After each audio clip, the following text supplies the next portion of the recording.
Greetings, colleagues. This is Jamie Monson coming into you by video from Michigan State University in the United States. I'm very sorry I can't join together with you in synchronous time due to some family emergencies that have come up for me, but I still wanted to share my comments on the three papers that I read and hope that these comments might be of some help to the authors and to advancing the conversation that you're going to have there today without me.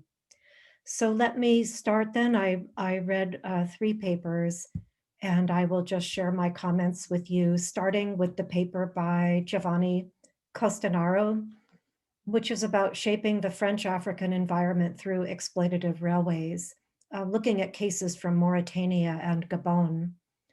So this was an important paper because it goes beyond the existing literature on colonial railways, situating colonial West African railways in the context of Euro-Africa, which is something that's been coming up in the literature in recent years. And the paper especially looks at the confluence of Africa's decolonization and the integration of Europe after World War II. It's, in my view, it's an important topic because earlier studies of colonial railway projects looked at railways that crossed borders, usually within a particular colonial sphere of influence. So in some sense, these earlier histories were transnational, certainly transnational after independence. But this paper is looking at another kind of transnationality, European transnationality, in this late colonial era of globalization and emergent neoliberalism. And the paper successfully shows a lot of very complex negotiations that took place among French and German European actors, endeavoring to exploit natural resources in a cooperative manner, even while they were also in competition in other arenas. The pan-European approach would make large projects, large-scale infrastructure projects in particular, free from the stain of colonialism, while still allowing France to expand imperial interests and hopefully for German investments to become productive. This paper had the most primary source material of the three very, very rich sources that are meticulously laid out and very much support the argument, although I think more could be done to tease out the evidential or the evidence section of this paper to really link it carefully to the argument that's being made. But I do have a concern that this paper is built exclusively from European sources about the relationships between Germany and France and the various actors after the war, especially investors and diplomats and state officials. But there are no sources. In fact, there's not a single mention of any African state or any African persons. Africa is represented in this paper only materially as on the map and in terms of material resources. In other words, Africa is a field of action for outsiders, but the paper really dehumanizes Africa as a result. And I can imagine that the sources are dehumanizing as well. But we don't need to replicate that dehumanization in our scholarship. So I would strongly recommend that the author do more to bring in an African perspective, given that the paper is about Euro-Africa and Africa is present but also absent in this paper at the moment.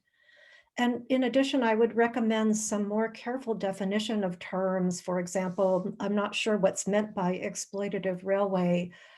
Terms like liberal and neoliberal are used interchangeably sometimes, and also globalism and globalization. If these could be clarified, I think it will strengthen the argument in the paper. So let me go on to Armel Campagne's paper on trans-Saharan railways and colonial Algeria.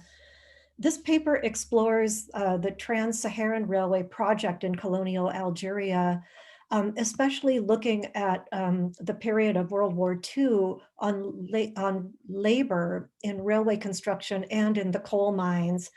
expressing that this was a massive symbolic and political infrastructure that was actually never completed, not unlike the Cape to Cairo project, which is the topic of the third paper.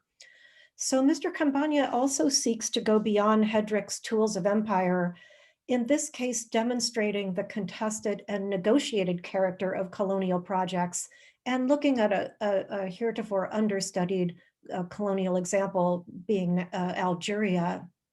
Well, I thought this was a fascinating paper, especially because of the particular labor history here. You know, we have this vast strategic vision of the trans-Saharan route, which was wrapped up in French efforts to demonstrate the power of the Vichy regime and to gain an edge in the competition between France and Britain, and just part of the overall French civilizing mission. So that even though the project didn't reach its destination, the labor regimes surely were consequential, and I would advise the author to go much further in discussion of this. So from 1939, we had French Republicans and Spanish refugees working in railway construction and in the coal mines under terrible working conditions, where African workers were free labor, detainees and refugees were unfree, but they all shared similarly terrible conditions. So in my opinion, this paper really complicates notions of free labor and unfree labor and how this was overlaid onto European and African as racialized labor categories. I think this could be investigated much further. And then I also felt that the framing question was inadequate to the potential of this paper. Um, Whether or not the workers had agency, I don't think is what's at the heart of what could be fully pulled out of this story. For example, other framing questions could have to do with work culture for colonized Africans and European detainees, differences in coal mining and construction labor, skilled and unskilled labor.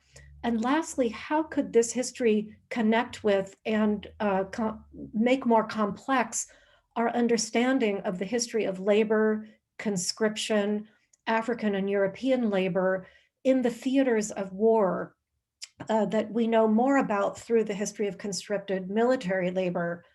Could there be a contested strategic symbolic while adventurous railway project here that may have played an inadvertent role in decolonization, whether in labor practices that forced Europeans to work or in its ultimate failure? So lastly, let me turn to Friedrich Ammermann's paper, Cape to Cairo as an Imperial Infrastructure. Mr. Ammermann is also going beyond Hedrick here, taking an approach of the users of technology for one of the most iconic imperial railways, obviously the Cape to Cairo, like the Trans-Sahara, never fulfilled, but nevertheless impactful. This paper has three threads.